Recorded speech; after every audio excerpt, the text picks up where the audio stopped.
गुरु ब्रह्मा गुरु विष्णु गुरुदेवो महेश्वरः गुरु साक्षात् परब्रह्म तस्मै श्री गुरवे नमः।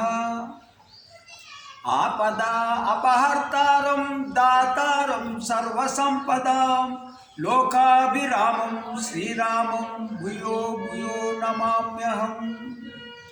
मनोजवं मारुततुल्यवेगं जितेन्द्रियं बुद्धिमतां वरिष्ठं वातात्मजं वानरयूथमुख्यं श्रीरामदूतं शिरसा नमामि। नीलातुङ्गस्तनगिरितटे सुप्त उद्बोधकृष्णं पारार्त्यं श्रुतिशतसरसिद्ध अध्यापयन्ति चोशिष्टायां सृजनिगलितं या बलात्कृत्य भुङ्क्ते गोदा तस्यै नम इदमिदं भूय एवास्तु भूय। हरि ओं। భగవద్ బాంధవులారా, గోదాదేవి భక్తులారా, అందరికీ హృదయపూర్వక నమస్కారం. మనము ఈరోజు 29, 30 పాశ్రాలని అనుసంధానం చేసుకుందాం. మొట్టమొదట పాశ్రాలను చదువుకుందాం. சித்தும் சிறுகாலே வந்து உன்னை சேவித்து உன் போத்தாமரை அடியே போத்தும் பொருள் கேளாய் பெத்துமை துன்னம் குலத்தில் பிறந்து நீ குத்தேவல் எங்களை கொல்லாமல் போகாது இத்தை பறை கொள்வான் நன்றுகான் கோவிந்தா எத்தேக்கும் ஏலேலு பிறவிக்கும் உந்தன்னோடு உத்தமே யாவோம் உனைக்கே நாம் ஆள் செய்யோம் மாத்தை நம் காமாங்கள் மாத்தேலோ வங்கக்கடல் கடையந்த மாதவனை கேசவனை திங்கள் திருமுகத்து செய்யலையார் சென்று ரஞ்சி அங்கப்பறை கொண்ட வார்த்தை அணி புதுவை பைங்கமலத்தன் தெரியர் பட்டர் பிரான் கோடை சொன்னா சங்கத்தமிழ் மாலை 30 தப்பாமே இங்கு இப்பரி சிறைப்பார் 2 மால்வரை தோல் செங்கன் திருமுகத்து செல்வம் திருமாலால் எங்கும் திருவரல் பெற்று இம்புவரம் பாவாய். ఈ 29, 30 పాశ్రాలు మనం ఈరోజు అనుసంధానం చేసుకొని దాని యొక్క అర్థాన్ని మనం తెలుసుకుందాం. గోదాదేవి ఆ పరమాత్మని మనం పొందడానికి ఏం చేయాలా అనే సాధన మనకు తెలియజేసింది. అంటే పరమాత్మ దగ్గరికి పోవాలి అంటే ఒక క్రమం ఉన్నది. ఈ 30 పాశ్రాలని ఆ క్రమాన్ని నిర్వర్తించింది. ఎలా మనం భగవంతునికి పోవాలి, ఒక క్రమం.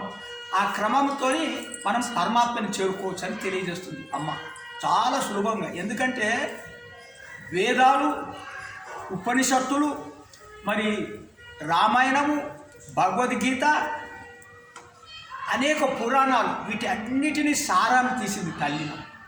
ఎందుకంటే ఈ కలియుగంలో అవన్నీ చదవాలంటే కొన్ని జన్మలు పడతాయి, మనం పూర్తి చేయలేం.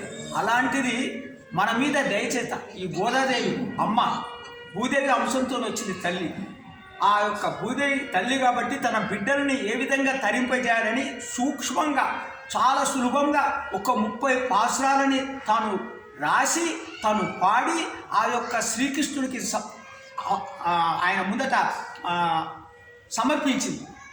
ఆ చివరికి ఆ సమర్పణలో ఆ యొక్క ఆ పాశ్రాల యొక్క అర్థాన్ని తెలుసుకోవడమే కాకుండా అవి నడిచింది, ఆ పద్ధతి ప్రకారం నడిచి పరమాత్మను చేరుకుంది. అది మనకు చెప్తుంది అన్నమాట సరళంగా. ఇప్పుడు 1 నుంచి 5 పాశ్రాలు ఏం చెప్పిందంటే ఒక క్రమం, ఒక మంచి రోజు ఎన్నుకోవాలా. ఈ యొక్క వ్రతం, తిరుప్పాయి వ్రతం చేయాలంటే ఒక మంచి రోజు. ఆ తర్వాత కొన్ని నియమాలు పాటించాలా.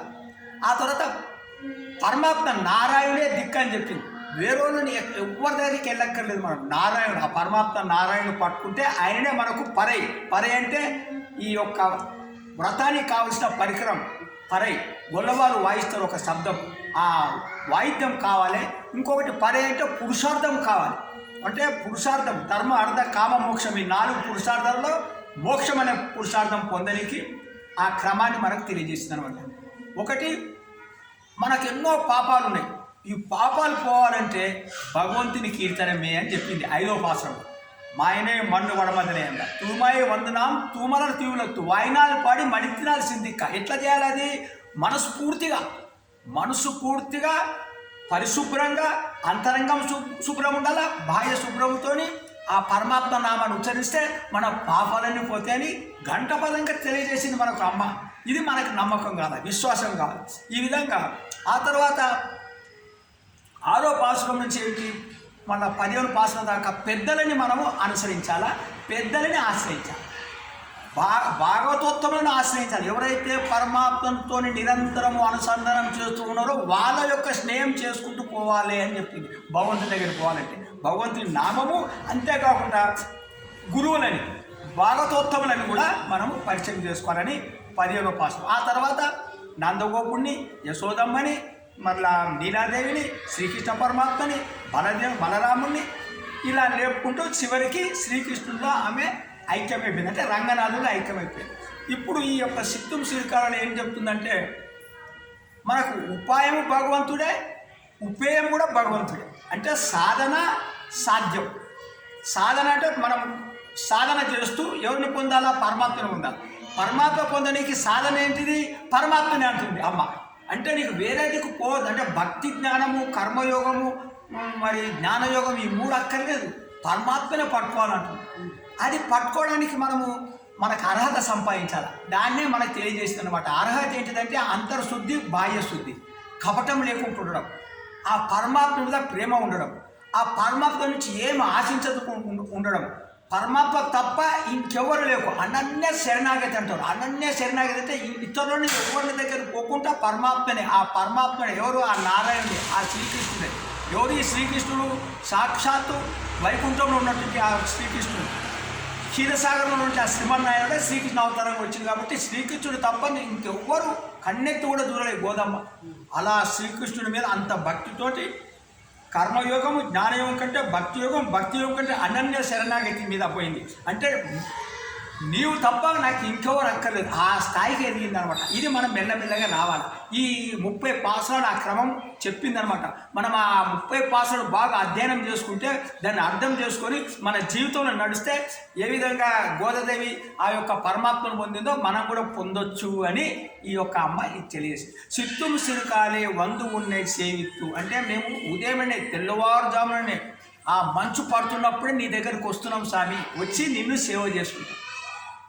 ఎందుకంటే శ్రీకృష్ణుడు పశువులను తీసుకొని అడవులకు వెళ్తున్నాడు, ఉదయాన్నే వెళ్ళిపోతాడు. కాబట్టి ఆయన పశువులకు వెళ్ళిపోక ముందే వచ్చి నిన్ను సేవించుకుంటాడు. ఎలా పోతామరై అడిగే పోతూ పెరొలకేలాయి. నీ యొక్క సౌలభ్యమైన పాదాలు, నీ యొక్క అందమైన పాదాలు, నీ యొక్క సుకుమారమైన పాదాలు, నీ యొక్క లావణ్యమైన పాదాలు, ఆ యొక్క పువ్వు ఎంత లావణ్యం ఉంటుందో అలాంటి తామర పువ్వు లాంటి నీ యొక్క పాద పద్మాలని మేము సేవించుకొని వాటికి మంగళశాసనం చేస్తాం. ఎందుకు చేస్తామో తెలుసా? వినుస్వామి అంటుంది. ఎందుకు మేము చేస్తున్నాం చెబుతుంది. పెట్టు మేతున్నాం కులత్తులు పిరుంది అంటే నువ్వు పుట్టినవు, మా గొల్ల వంశంలో వచ్చి నువ్వు పుట్టినవు. మాకు ఎక్కడ నువ్వు వేదాలలో ప్రతిపాదిస్తాడు, నిన్ను వేదాలలో నీ గురించి తెలియజేస్తాడు. అలాంటి స్వామి నువ్వు. వేదాల వలనగానే తెలుసుకోలేవు, వేదాల వలన నువ్వు తెలుసుకున్నటువంటి అంత కష్టమైన ఓ పరమాత్మ నువ్వు మా కులంలో వచ్చి మాతోని కలిసి మెలిసి ఉండేటట్టు మాకు అంత సౌలభ్యంగా మాకు దొరికినావు స్వామి. ఎందుకంటే తెలుసా, అందుకోసమే నీ కుత్తేవలు ఎంగలై కొల్లామని పోగాదు అని. అంటే నీ అంతరంగిక సేవలు మేము చేయాలి, అది నువ్వు అంగీకరించాలి. అంతరంగిక సేవలు అంటే ఏంటిదంటే నీకు పూలమాల వేస్తాం, తర్వాత నీకు నీళ్లు తెచ్చిస్తాం, ఆ తర్వాత నువ్వు బయటికి వెళ్ళి ఇంటికి వస్తే నీకు కాలుగడి నీకు నీళ్ళు ఇస్తాం, ఆ తర్వాత నీకు చామరలు ఇస్తాం, నువ్వు అన్నం తినవుతా నీకు తాంబూలు అన్నం ఇస్తాం, నీ గురించి అమ్మవారికి తెలియజెప్తాం, సార్ వచ్చిండని, అయ్యవారు వచ్చిండని అమ్మగారు చెప్తాం. ఇలాంటివన్నీ అంతర్గత సేవలు. ఈ సేవలు మేము చేస్తాం, నువ్వు ఒప్పుకోవాలి. అంటే ఎంత దగ్గర కోరుకుంటున్నట్టు అంత దగ్గర ఉండాలి. ఇది మేము మాకు కావాల్సింది. సో నీ కుట్టేవాళ్ళు ఎంగలై కొల్లమ్మని పోవాలి, ఇత్తై పరే కొల్వని అంటారు కనుకోండి. పరే కోసం మేము వచ్చినాం కాదు స్వామి.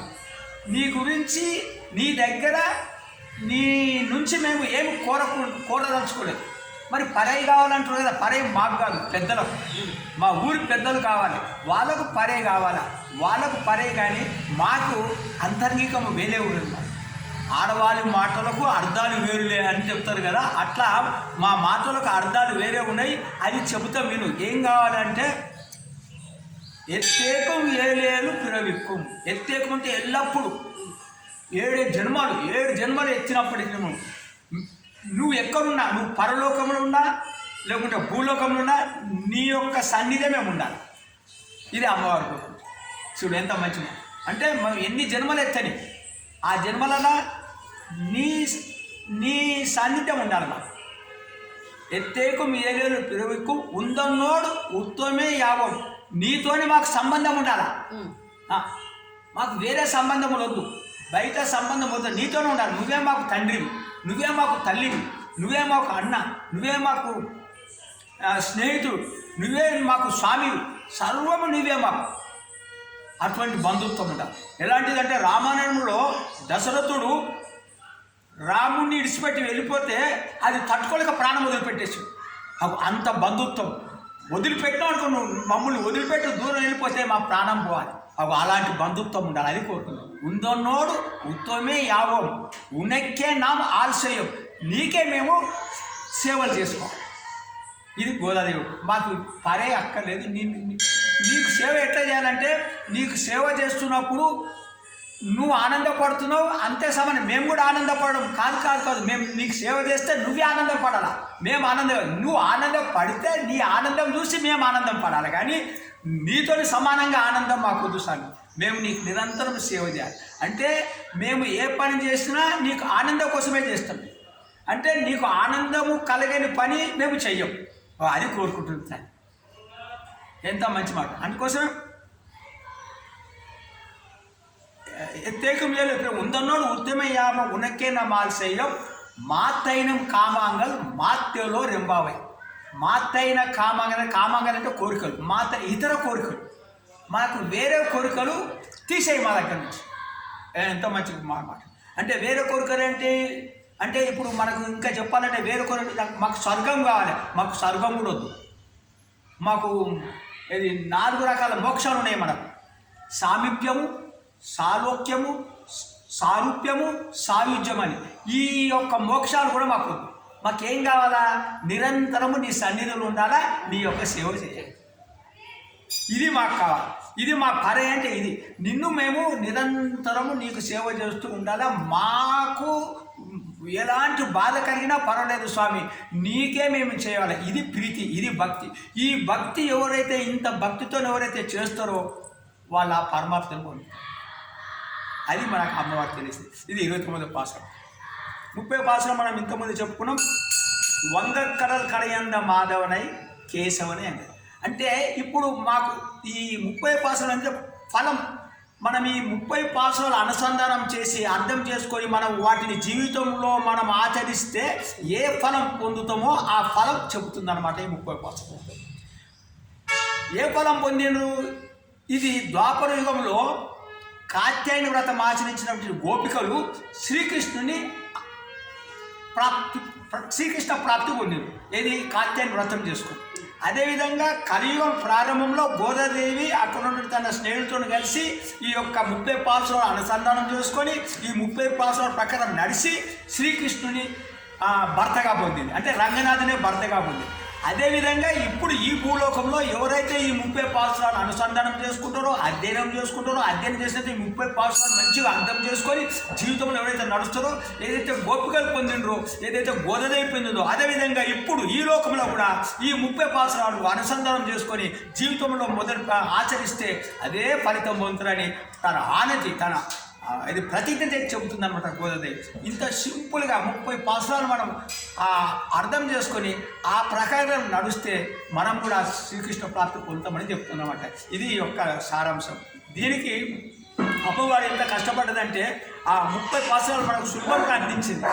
ఒక పాసురానికి 8 లైన్లు, 30 పాసురాలు అంటే 240 లైన్లు మనకు ఉన్నాయి.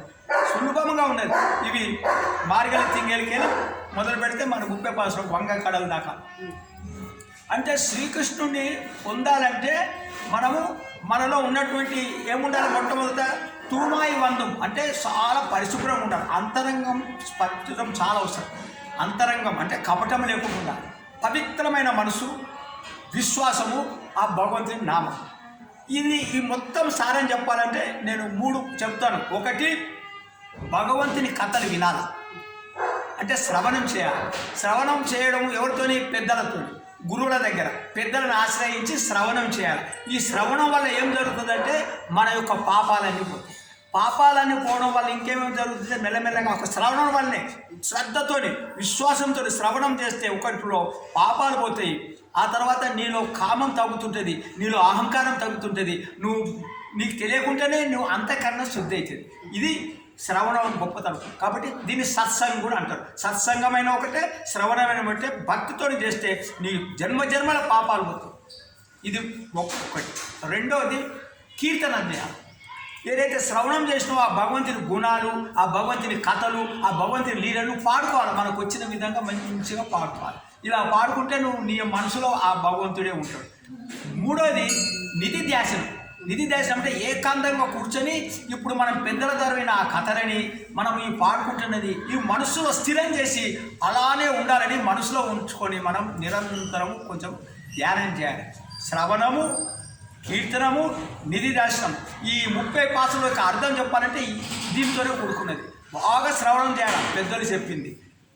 పరమాత్మ కథలు, ఆ తర్వాత కీర్తన, రెండోది ఆయన పాటలు, మూడోది నిధి ధ్యాసనం అంటే ఏకాంతంగా కూర్చొని మనసులో దాన్ని స్థిరం చేయాలి. మనం వినేది స్థిరం చేస్తే నీ మనసు అంతా భగవంతుని రూపమైపోతుంది. ఎప్పుడైతే భగవంతుని రూపమైపోతుందో ఈ ప్రపంచంలో ఉన్నటువంటి ఏ ప్రభావం కానీ నీ మీద పడదు. భగవంతుడు ఎన్ని దుఃఖాలు కానీ నీ మీద పడవు. ఎందుకంటే నువ్వు నిరంతరము భగవంతుని మనసులో నిలబెట్టినావు. ఒక పర్వతాన్ని నిలబెట్టినంత గట్టిగా నీ యొక్క మనసులో పరమాత్మ గుణాలతో నిండిపోయినాయి. కాబట్టి ఏ దుష్టమైనటువంటి ఆలోచనలు నీ మనలోకి రావు. కాబట్టి పరమాత్మ ఆనంద స్వరూపుడు. కాబట్టి నిత్య సత్య ఆనంద స్వరూపుడు. కాబట్టి ఆయననే నీ మనసులో ఉన్నాడు. కాబట్టి నీకు నిరంతరం ఆనందమే ఉంటుంది. ఈ యొక్క ప్రపంచ ప్రభావం నీ మీదకి రాదు. నీ యొక్క పాపాలు తొలగిపోతాయి, దుఃఖాలు తొలగిపోతాయి. ఈ లోకము ఐశ్వర్యము, పరలోక ఐశ్వర్యము, అమ్మవారి కృప దొరుకుతుంది, మోక్షం లభిస్తుందని సెలవిచ్చింది. హరి ఓం, హరి ఓం, హరే నమః, హరే నమః, హరే.